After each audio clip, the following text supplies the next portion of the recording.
Every winter storm in Ash Hollow carried the sound of children who were never supposed to survive. A wandering cowboy called the Rider arrived with Ghost, a black horse that sensed danger long before any man could see it. Beneath an abandoned school buried under snow, the town had hidden a terrible secret. For 10 long years, the people claimed the children died from sickness, but some were locked underground and left behind alive. And every time the wind screamed through the mountains, one little girl remembered the night nobody came back for them. Before the fire consumed the truth forever, the Rider and Ghost would force an entire town to face the children they abandoned.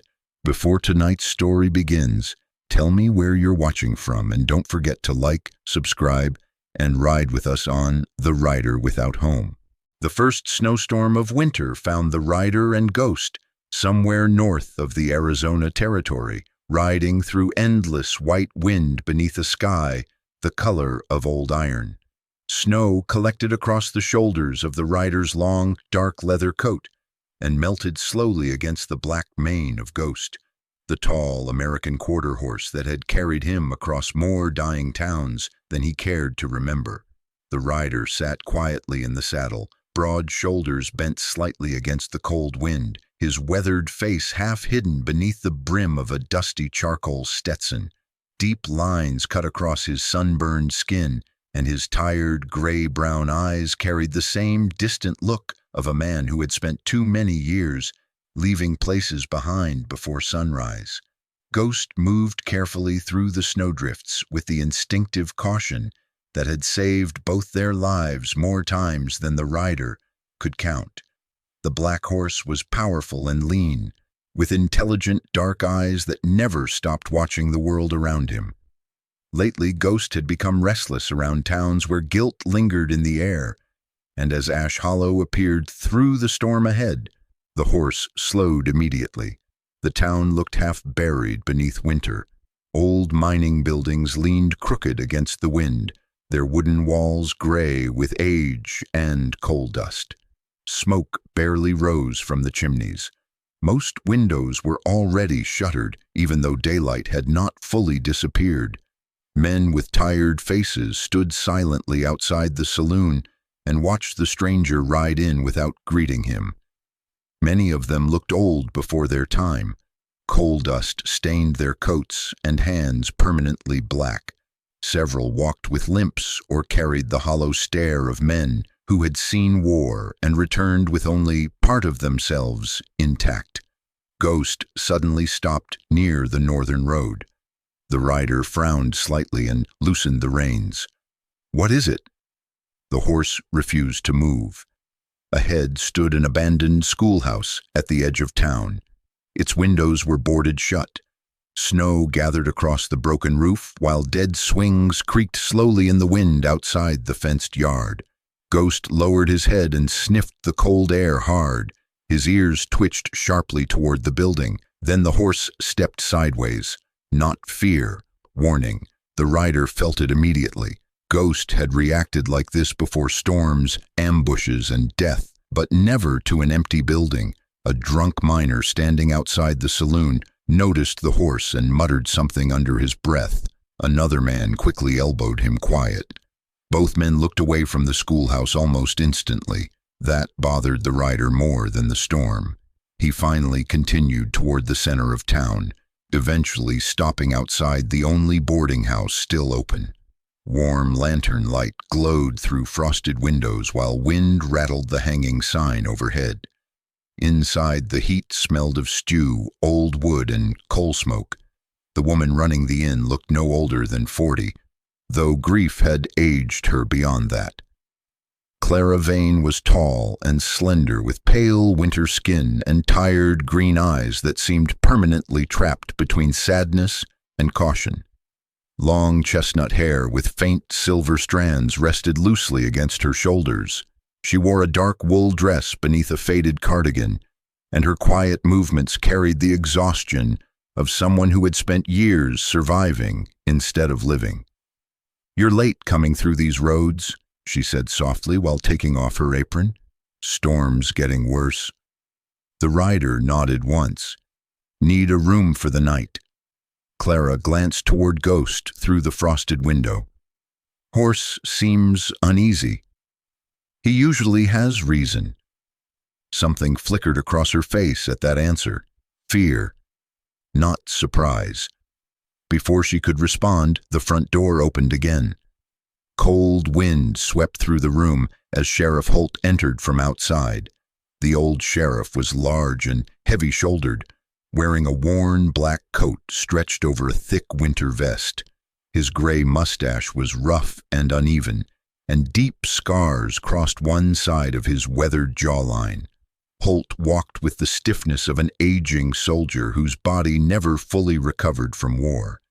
His pale blue eyes looked bloodshot from years without sleep. He studied the rider carefully. "Passing through?" Holt asked. "That depends." The sheriff removed his gloves slowly. "Best not stay long in Ash Hollow."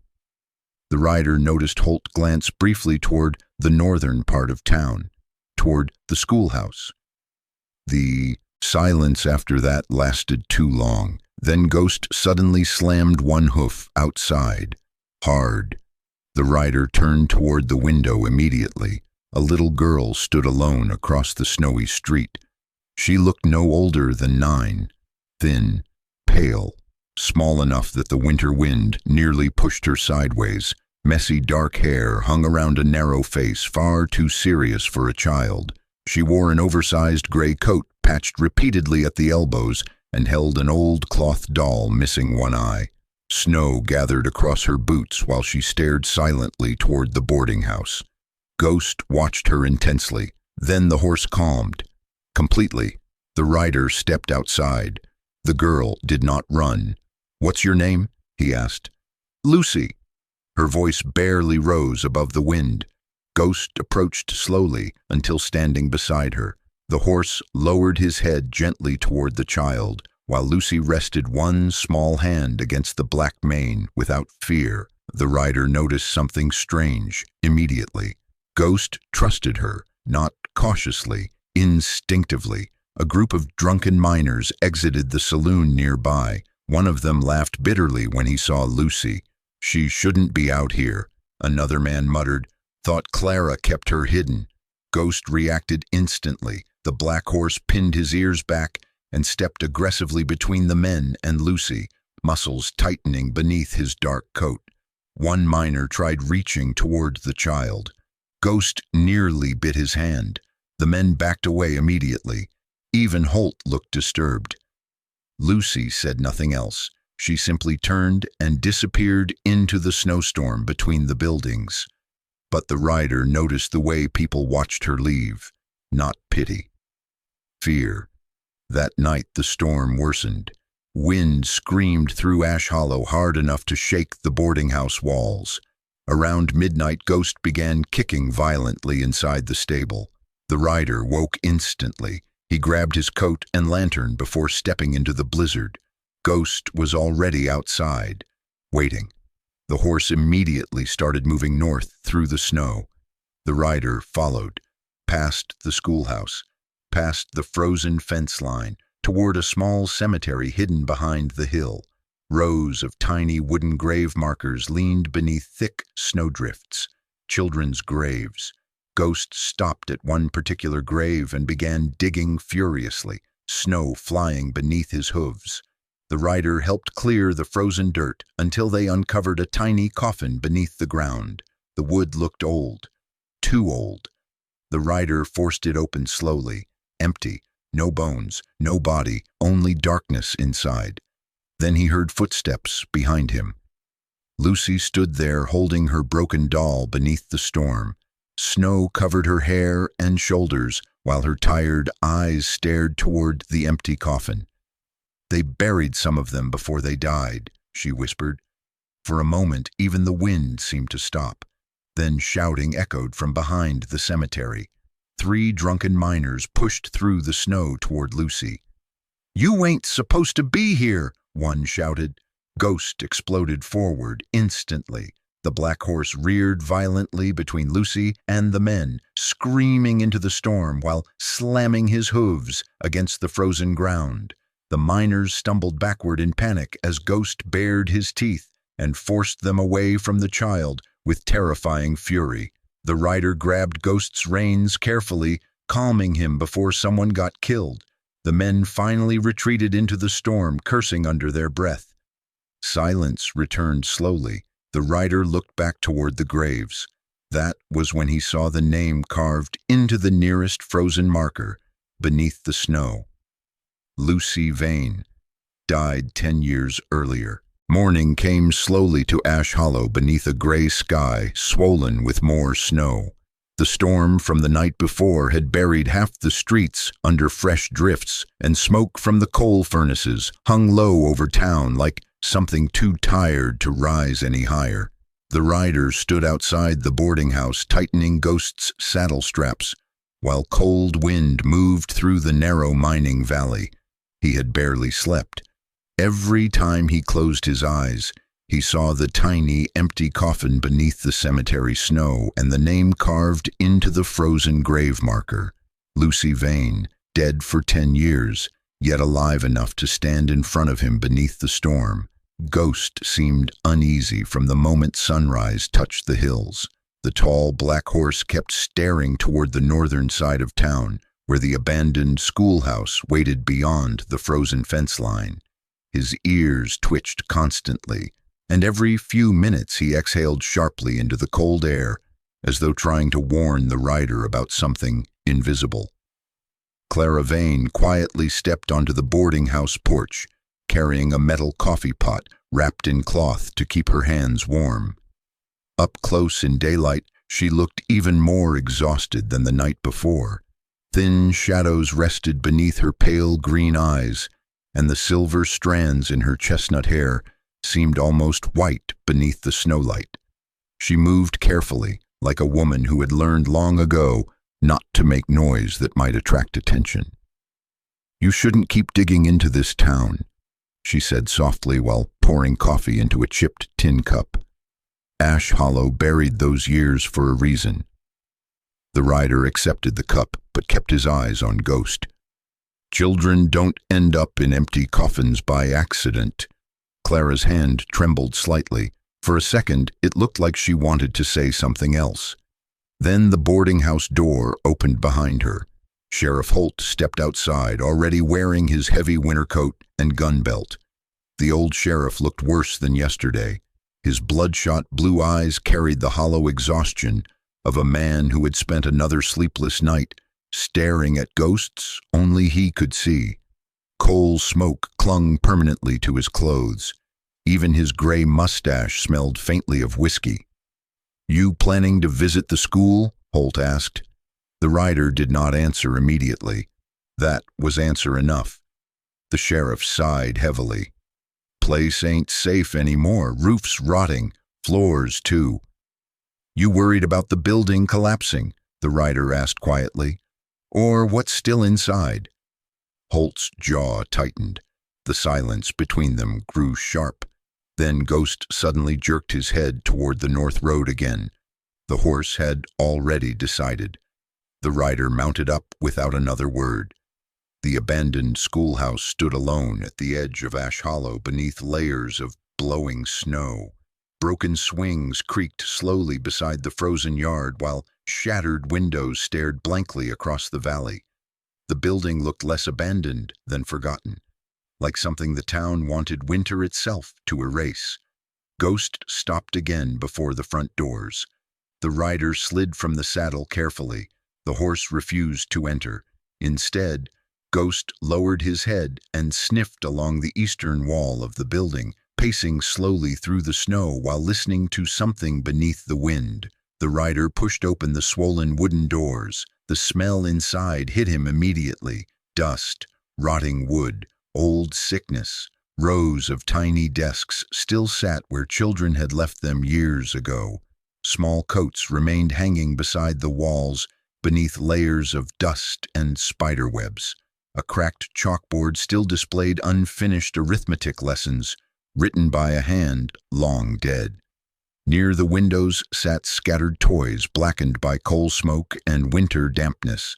The rider moved quietly through the room. Somewhere nearby, water dripped slowly. Then he noticed the names.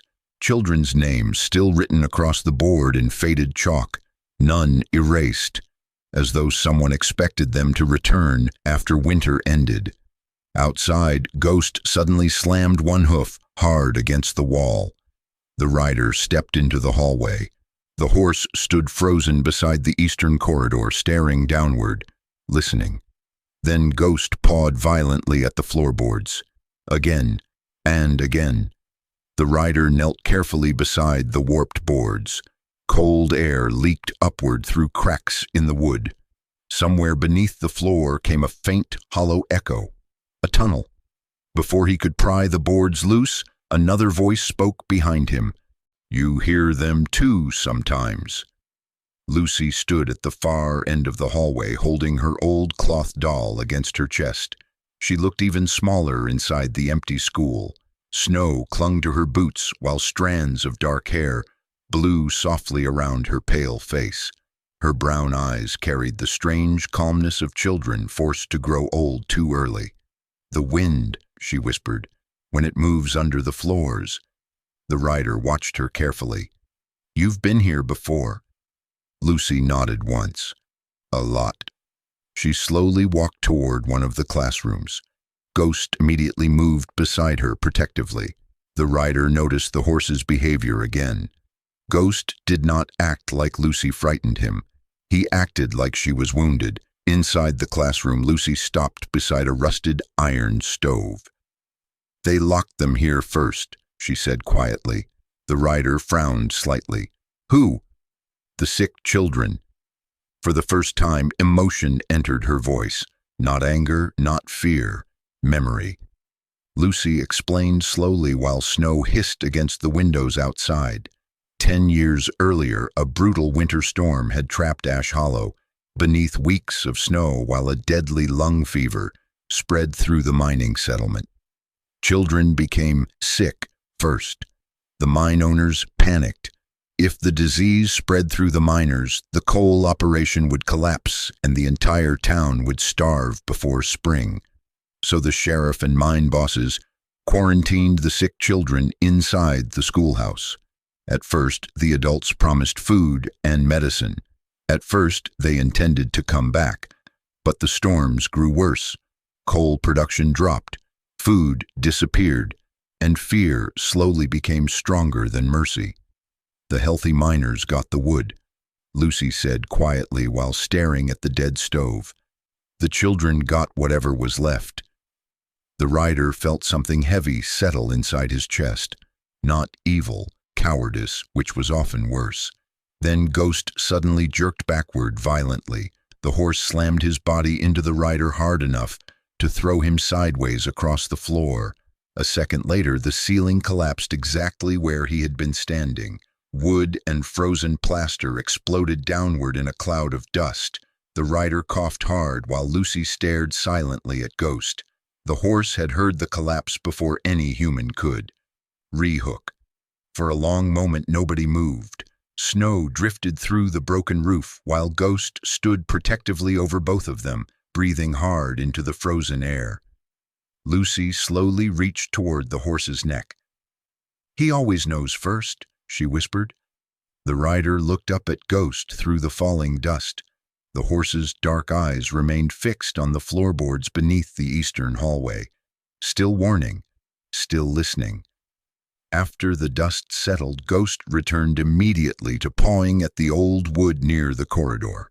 This time the rider grabbed an iron fire poker and forced the weakened boards apart. Beneath them lay darkness. A narrow tunnel descended beneath the schoolhouse into the earth below Ash Hollow. Cold air breathed upward from the opening, carrying the smell of damp stone and old coal. Lucy stepped backward immediately when she saw it. "That's where some of them tried to run," she whispered. The rider lit a lantern and climbed carefully into the tunnel while Ghost remained above, watching the darkness uneasily. The passage looked hand-dug by children desperate enough to claw through frozen dirt with broken tools. Small fingerprints still marked parts of the dried mud walls. Further inside, the tunnel widened, and there, half buried beneath coal dust and collapsed rock, the rider found old records scattered across the floor. A death registry, children's names, dates, a list written in hurried ink by trembling hands during the worst days of the storm. The rider turned one page slowly, then stopped. Lucy Vane, declared deceased, age 9. The lantern light flickered across the paper while cold silence filled the tunnel. Above them, Ghost suddenly let out a low warning sound into the darkness outside. Snow fell quietly over Ash Hollow the next morning, covering the mining town beneath another layer of pale silence. The rider stood outside the abandoned schoolhouse, staring at the death registry he had taken from the tunnel below. Wind moved through the frozen valley with a hollow sound that reminded him of distant breathing beneath the earth. Ghost stood nearby, the tall black horse restless again, shifting weight between his hooves while watching the empty northern road, as if expecting danger to appear from the storm itself. Lucy Vane, declared deceased, age 9. The ink on the registry had faded, but the lie remained alive enough to poison an entire town 10 years later.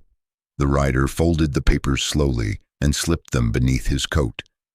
Something about Ash Hollow felt heavier now. Not haunted. Worse than haunted. Haunted towns feared the dead. This town feared the living child it had failed to bury properly. Ghost suddenly raised his head toward the boarding house. Lucy stood near the porch steps, holding her old cloth doll tightly against her chest. The little girl looked exhausted beneath the pale winter sky. Dark circles rested beneath her eyes, and her patched gray coat hung loosely over her thin shoulders. Snowflakes gathered silently in her tangled dark hair, while she stared at the schoolhouse with an expression far older than any child should carry. The rider approached carefully. "You shouldn't be out in this cold." Lucy looked down at the doll. "I don't sleep much when it snows." Ghost walked immediately beside her, lowering his head protectively until the child rested one hand against his neck. The horse had become fiercely attached to Lucy over only 2 days. The rider trusted Ghost's instincts more than most men's words, and lately those instincts carried only one message: protect her. Inside the boarding house, Clara Vane prepared breakfast quietly for the few miners still awake after the night shift. The widow moved slowly around the stove while soft lantern light reflected across her tired face. Up close, the rider could see how many years guilt had stolen from her. Her hands shook slightly whenever Lucy entered the room. That was not fear. That was grief that never ended. Sheriff Holt arrived shortly after sunrise. The old sheriff looked even more worn than before. His beard had grown uneven around his scarred jaw, and his pale eyes carried the hollow numbness of a man who had spent too many nights reliving one terrible memory. When Holt noticed Lucy sitting near the fire, he stopped walking entirely. The room fell quiet. None of the miners looked directly at the girl. One older miner crossed himself under his breath. Another muttered softly, "Ghost child." Lucy lowered her eyes immediately. The rider noticed every reaction. No one treated Lucy like a normal child. They treated her like a wound that refused to close. Holt finally sat down heavily near the stove. "You shouldn't keep bringing her around town." Clara stiffened instantly. "She has every right to exist." "That ain't what I meant." But it was close enough. The rider leaned against the wall, watching them carefully. Why does everyone act like she shouldn't be alive? Nobody answered immediately. Outside, wind rattled the windows hard enough to shake dust from the ceiling. Finally, Clara spoke without looking at anyone. "Because people in this town spent 10 years pretending she wasn't." The silence afterward felt suffocating. Clara slowly explained what happened after the winter quarantine. When the storms worsened and supplies vanished, Panic spread through Ash Hollow faster than the sickness itself. The mine owners pressured Sheriff Holt to seal the schoolhouse completely until spring. Some adults protested, others promised it would only be temporary. But every storm made returning harder. Every death made fear stronger. Then came the collapse inside the tunnels beneath the school. After that, most of the town believed no children survived. But Lucy did. Clara found her days later wandering near the frozen hills, half-starved and nearly delirious from cold. The little girl kept repeating the names of children trapped below the school. Clara hid Lucy inside the boarding house cellar for weeks, while the town buried empty coffins and declared every child dead to avoid outside investigation. People were terrified, Clara whispered, if the territory officials found out children were abandoned down there. Ash Hollow would have died overnight. So you erased her, the writer said quietly. Clara's eyes filled with tears she had carried for years. No, we were trying to save what was left. The writer did not answer, because sometimes survival and cowardice looked too much alike. That afternoon, Ghost refused to leave Lucy alone. The horse followed the little girl through town so closely that several miners crossed the street to avoid passing near them. Near the old general store, 3 former mine foremen stood smoking beneath the awning while watching Lucy with obvious discomfort. One of them caught the writer studying them. The man was named Walter Creed, a thick-necked former mining supervisor with a gray beard and permanently blackened fingernails from decades underground.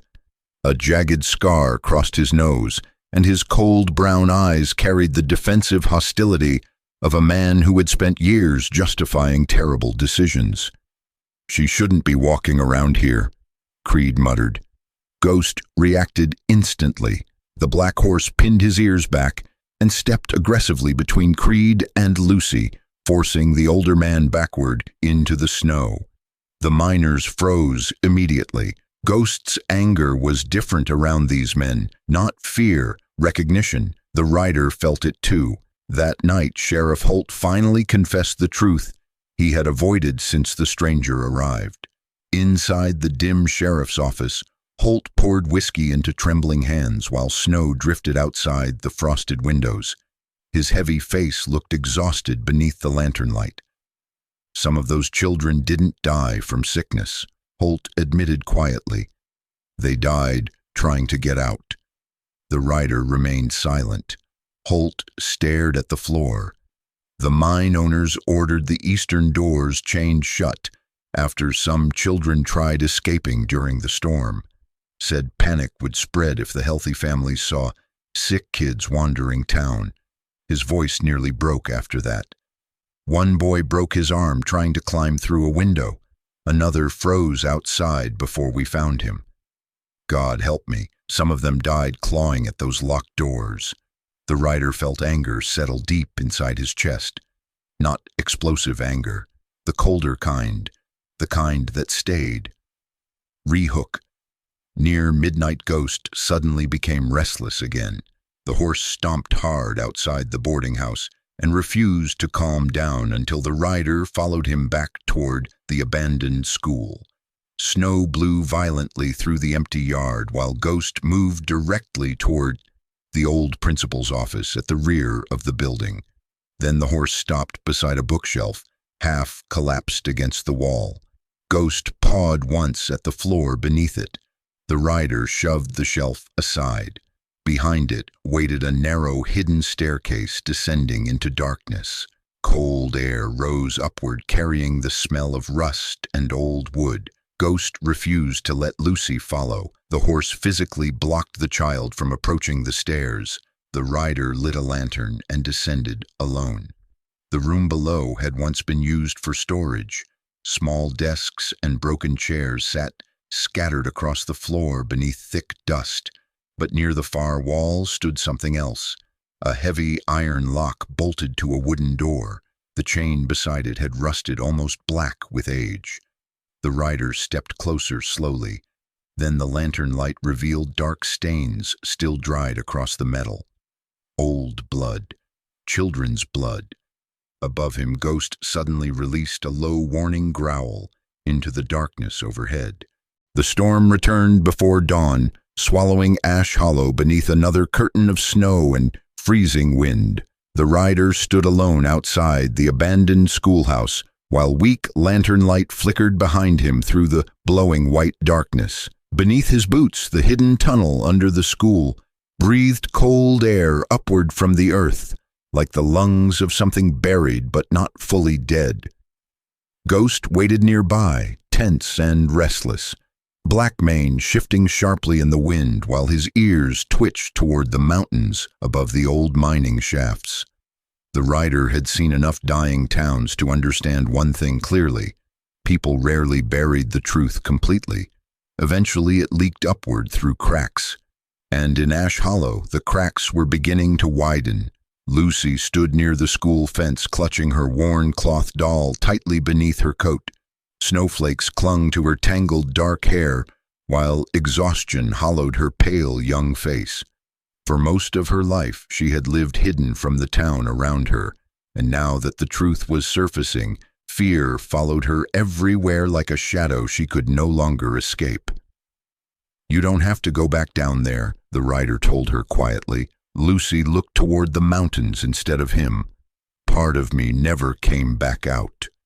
The words stayed with him. Ghost suddenly stomped hard against the frozen ground. Warning, the rider grabbed the lantern and descended once more through the tunnel beneath the schoolhouse, while Ghost followed directly behind him this time, refusing to remain above ground. The narrow shaft sloped downward deeper beneath Ash Hollow, until wooden support beams replaced dirt walls. Old coal dust covered everything in black layers thick enough to stain the lantern smoke itself. The abandoned mine stretched endlessly beneath the mountain like veins running through dead flesh. Years ago, the tunnels had fed Ash Hollow with coal and money. Now they fed only silence. Ghost moved carefully ahead of the rider, sniffing constantly and pausing every few yards to listen. The horse's instincts had become sharper underground. Sometimes Ghost stopped completely before loose rocks shifted overhead seconds later. Other times he jerked sideways before rotten beams cracked beneath the weight of settling earth. The rider trusted those instincts more than the lantern in his hand. Further inside the mine, the temperature dropped hard enough to freeze moisture along the walls. Rusted carts still sat abandoned near old rail tracks, while tiny boot prints remained fossilized in dried mud beneath layers of coal dust. Children's footprints. The rider crouched beside them slowly, small, desperate, running, not playing. The realization settled heavily inside him. These children had not been protected underground. They had been hidden. Ghost suddenly lowered his head and released a deep, uneasy sound from his throat. The rider smelled it next. Gas. Faint. Old, but still dangerous. The tunnels ahead widened into a large underground chamber supported by enormous timber beams blackened with age and smoke. Near one wall stood rows of tiny iron cots beneath mold-covered blankets. Rusted soup cans remained scattered across the floor beside broken medicine bottles. A quarantine camp for children.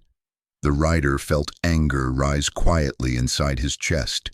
Not explosive anger, the slow kind that built from witnessing cruelty disguised as necessity. He imagined the storms above, the mine owners panicking about losing coal production, the sheriff trying to hold the town together, frightened parents convincing themselves they would return once the weather improved. Then the food started running low. Then fear became stronger than compassion. That was how ordinary people destroyed themselves. Not through evil, through rationalizing survival. Lucy finally spoke again behind him. The healthy children stayed upstairs first. The sick ones came here. Her voice trembled slightly now. The rider turned. For the first time since arriving in Ash Hollow, Lucy looked truly afraid. "They said we'd only stay a few nights." Ghost immediately moved beside her protectively. The horse lowered his head until it rested gently against the child's shoulder. Lucy closed her eyes for a moment. "He remembers," she whispered softly. The rider studied Ghost carefully. The black horse had never been inside these tunnels before, yet somehow he reacted like he could feel what happened here long ago through the fears still trapped in the earth itself. Rehook without warning. Ghost snapped his head sharply toward the darkness deeper inside the mine. Then he exploded backward violently. A distant boom thundered beneath the mountain. Dust rained from the ceiling instantly. Another explosion followed deeper underground. Not collapse, controlled blasting. Someone was using mining charges. Ghost screamed loudly and shoved the rider sideways seconds before a section of tunnel roof crashed down where he had been standing. The lantern hit the ground hard but stayed lit. Far away through the tunnels came the echo of men shouting. Someone else was inside the mine, and they were trying to destroy something. The rider grabbed Lucy immediately and pushed her behind a thick timber support, while Ghost paced furiously between the child and the darkness. The horse's entire body had tightened into survival instinct now, nostrils flaring hard against the smell of gas and blasting powder. "Mine owners?" Lucy whispered. The rider nodded slowly. "They know somebody found the tunnels." The explosion stopped after that, but the silence afterward felt even worse, because now the people below knew they were not alone. The rider carefully continued deeper into the mine despite Lucy's fear. The old tunnels became narrower and more unstable the farther they traveled beneath the mountain. Several passages had already collapsed entirely beneath decades of shifting rock. Ghost repeatedly blocked dangerous sections before the rider stepped near them, almost as if the horse could feel weakness moving through the ground before it gave way. Then Ghost stopped again beside a wall of collapsed stone. The horse began pawing violently at the rubble. Again and again, the rider moved closer carefully. At first, he saw nothing except broken rock and black dust. Then lantern light revealed faded cloth trapped beneath the debris. Tiny fabric. A child's winter coat. The rider started digging with his bare hands. Coal dust filled the air around him, while Lucy stood frozen several feet away, trembling harder with every stone removed. Then bone appeared beneath the rubble. Small human bones. Not one child. Several. Lucy covered her mouth immediately. Ghost lowered his head silently beside the remains. The rider felt sick. No graves, no names, no burials. The mountain itself had become their coffin. Lucy's voice shook badly now. "Some children got trapped after the cave-in. We heard them crying for 2 days. The rider stopped digging slowly. "Did anyone come back?" Lucy stared into the darkness of the mine for several long seconds before answering. "No." That single word carried more loneliness than anything he had heard in years. Further inside the tunnel, old chains suddenly reflected lantern light. The rider stood immediately.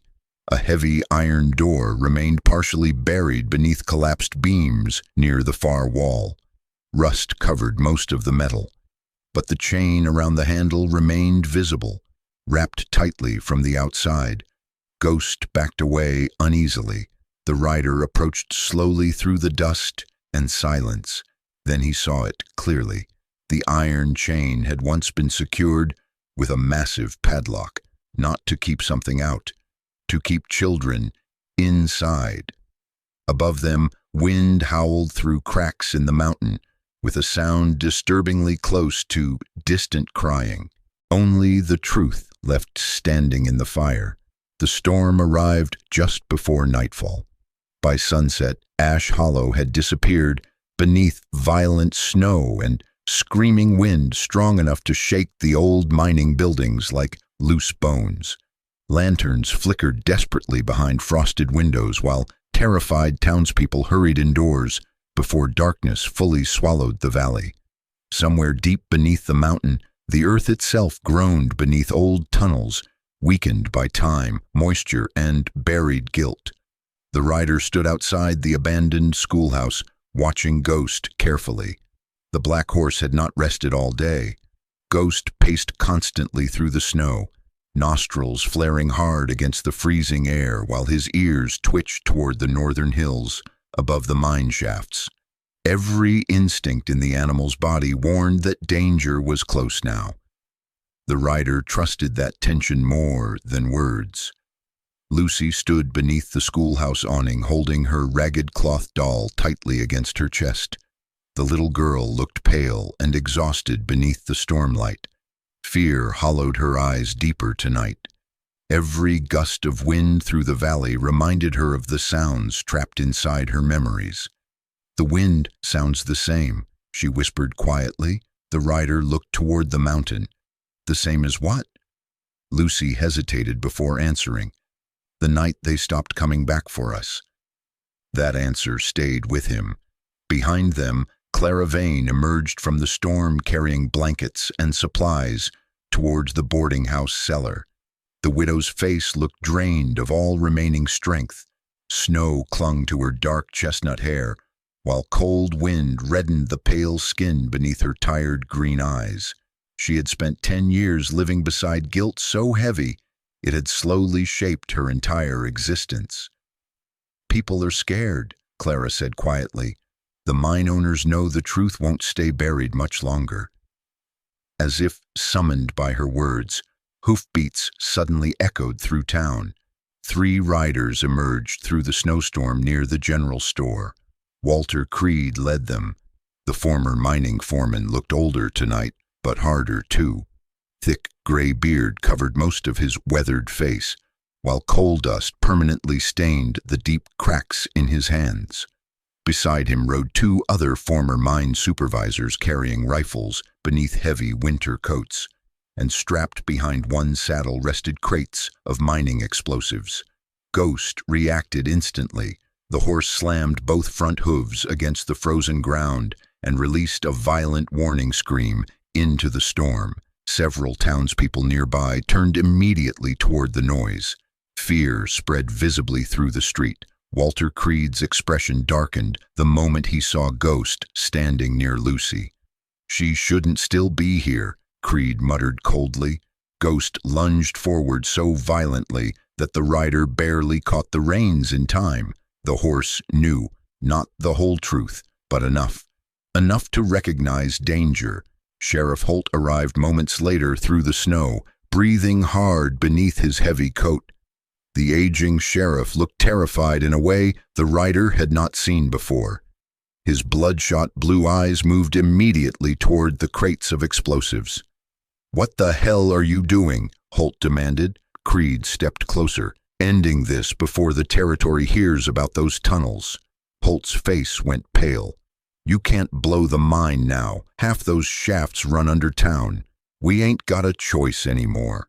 The rider finally stepped forward. "There's always a choice." Creed looked at him with cold hatred. "Easy for drifters to say. You ride away after towns die. We stayed." That sentence hit harder than Creed intended, because part of it was true. The rider had spent most of his life leaving broken places behind before sunrise, but children buried beneath coal tunnels were something else entirely. Ghost suddenly jerked his head sharply toward the schoolhouse. Then chaos exploded. The horse charged directly toward Lucy and slammed his body into her, hard enough to throw both the child and Clara sideways into the snow. A second later, a deafening explosion thundered beneath the mountain. The ground shook violently, windows shattered across Ash Hollow, and part of the abandoned schoolhouse collapsed inward as flames erupted through the frozen roof. People screamed. Another explosion followed underground. Fire burst upward through cracks near the mine entrance as old gas pockets ignited beneath the tunnels. Ghost had felt the blast seconds before it happened. Re-hook, the schoolhouse began collapsing fast beneath the spreading fire. Burning beams crashed through the upper floors, while smoke poured into the storm-black sky. Lucy froze completely at the sight of it, unable to move as memories overwhelmed her. Then Ghost placed himself directly between the child and the collapsing building. The black horse stood unmoving despite the fire. Snow melted instantly across his dark coat, while burning debris crashed nearby. His powerful body shielded Lucy completely from the falling sparks and splintered wood. For one strange moment in the middle of all the panic and destruction, the town stopped watching the fire. They watched the horse protecting the child everyone else once abandoned, and something inside the people of Ash Hollow finally began to break.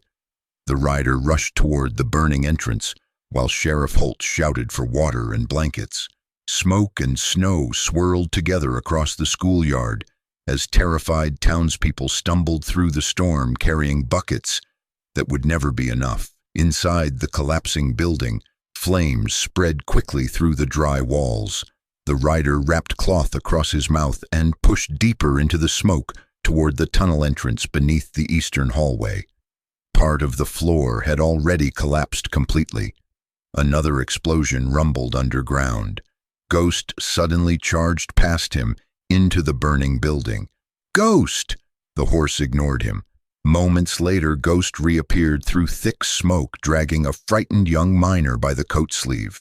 The boy looked barely 18, thin and terrified beneath soot-covered skin and trembling hands.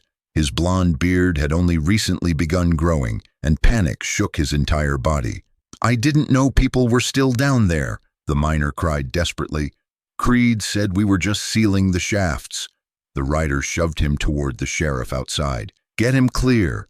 Then Ghost turned immediately back toward the tunnel. The horse could smell something else. Gas. The rider followed quickly underground. Heat and smoke filled the lower tunnels now, while old beams cracked overhead beneath the pressure of explosions. Deep inside the mine, several collapsed walls had broken apart completely under the blasts. And behind them, the truth finally emerged. Rows of tiny skeletons still trapped beneath collapsed debris. Children, dozens, some still wrapped in blankets, others huddled together against the cold that killed them years ago. The rider stood frozen for one long, terrible moment. Above ground, church bells from the old town hall suddenly began ringing wildly through the storm. Not by ghosts, by Sheriff Holt. The old sheriff stood in the center of Ash Hollow, pulling the rope, with tears running openly down his weathered face. "Bring them out," Holt shouted into the storm. "No more hiding." One by one, the people of Ash Hollow began gathering near the burning schoolhouse. Some cried openly, others fell to their knees in the snow. Old miners who had spent 10 years defending themselves could no longer look at the uncovered tunnels without breaking apart. The rider climbed back into the storm, carrying the old death registry beneath his coat. Then, standing before the fire and snow, he began reading the names. Every child, every age, every life abandoned beneath the mountain. Nobody interrupted him. Nobody looked away. When he finally reached Lucy's name, the little girl stepped closer through the storm while tears mixed silently with melting snow on her face. "If they knew we were alive," she asked softly, "why didn't they come back for us?" Nobody in Ash Hollow could answer her. Then the burning floor beneath the schoolhouse finally collapsed completely. Flames revealed the entire underground tunnel system beneath the building for the whole town to see. No more secrets, no more buried children. Winter began loosening its grip on Ash Hollow 3 days after the fire.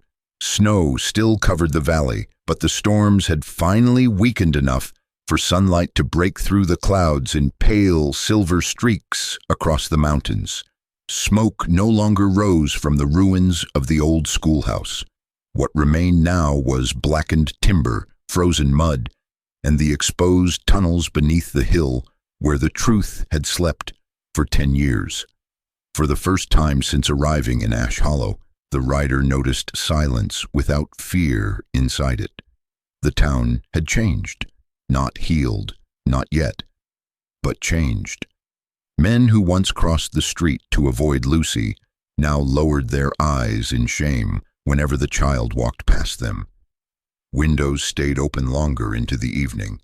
People spoke quietly instead of whispering. Even the old saloon carried less noise these days, as though nobody wanted laughter to sound disrespectful near the graves beneath the mountain. The rider stood near the cemetery hill, watching workers clear snow from the collapsed tunnel entrance. Ghost remained beside him, calm for the first time since entering Ash Hollow. The tall black horse no longer stared constantly toward the abandoned school or paced restlessly through the night. His breathing had slowed. The tension inside him seemed to fade with every child brought properly into the light. Below the hill, townspeople carried small wooden coffins one by one from the opened tunnels, not hidden anymore, not forgotten anymore. Sheriff Holt supervised the recovery quietly despite barely sleeping since the fire. The aging lawman looked thinner every morning now. His heavy shoulders sagged beneath his winter coat, and grief had hollowed his weathered face deeper than whiskey ever could. He no longer wore his sheriff badge. Instead, he kept it folded inside his coat pocket like something he no longer deserved. A young priest arrived from a nearby territory town 2 days after the tunnels were uncovered. Father Gideon Mercer was only in his early 30s, far younger than most frontier priests. Tall and narrow-shouldered, with short, dark blonde hair and tired hazel eyes, he carried himself with gentle patience rather than authority. Unlike most men who entered Ash Hollow recently, Father Mercer did not stare at the tunnels with horror. He stared with sorrow. The young priest spent hours helping bury the children without speaking much. Sometimes he simply knelt beside grieving families while cold wind moved through the cemetery crosses. Some people think God leaves places like this, Father Mercer quietly told the rider one morning while snow melted slowly around the graves. But maybe people leave goodness first. The rider looked toward Ghost standing beside Lucy nearby. Maybe Lucy had changed too. The little girl still carried the same worn cloth doll everywhere she went, but something softer had begun returning to her face. She no longer flinched every time the mine whistles echoed through town. She spent most days helping Clara place flowers beside the new graves, while Ghost followed closely behind her like a silent guardian. Sometimes the horse rested his head gently against the child's shoulder while she worked, as though reminding her she was still alive. Clara Vane finally looked less haunted herself. The exhaustion remained inside her pale green eyes, but the crushing guilt that had shaped her life for 10 years had begun loosening slightly. She no longer hid Lucy indoors after sunset. She no longer lowered her voice whenever townspeople passed nearby. For the first time in years, Clara stopped acting like survival itself was a crime. The mine owners responsible for the tragedy were taken south for territorial trial once the roads reopened enough for travel. Walter Creed left Ash Hollow in chains beneath armed escort. The former foreman looked smaller somehow after the truth surfaced, like years of justifying terrible choices had finally collapsed under their own weight. He never looked at the graves while leaving town. Sheriff Holt watched the wagons disappear into the snow without satisfaction, only exhaustion. "I kept telling myself the town needed saving," Holt admitted quietly one evening while standing outside the burned school ruins. "Truth is, I was just scared to watch it die." The rider studied the old lawman carefully. Fear makes people choose what they can live with. Holt's tired eyes moved toward the cemetery, and sometimes they choose wrong. Rehook. That night, Ghost suddenly woke from sleep outside the boarding house stable and walked alone toward the cemetery hill, beneath pale moonlight. The rider followed quietly through the snow, expecting another warning, but Ghost did not seem afraid. The horse moved slowly between the rows of fresh graves until stopping beside the smallest cross near the edge of the hill. Then, for the first time since arriving in Ash Hollow, Ghost lowered himself carefully into the snow and rested there silently beside the grave, peacefully, no pacing, no tension, only stillness. Lucy eventually joined them, carrying a lantern beneath her coat. The little girl sat quietly beside Ghost and rested one small hand against his dark neck. "He doesn't hear them anymore," she whispered softly. The rider looked out across the frozen valley. Maybe she was not talking about voices at all. Maybe she meant guilt. The next morning, the townspeople reopened the school building near the southern road that had remained unused since the quarantine years. Fresh paint covered the old walls. New desks arrived by wagon from neighboring settlements.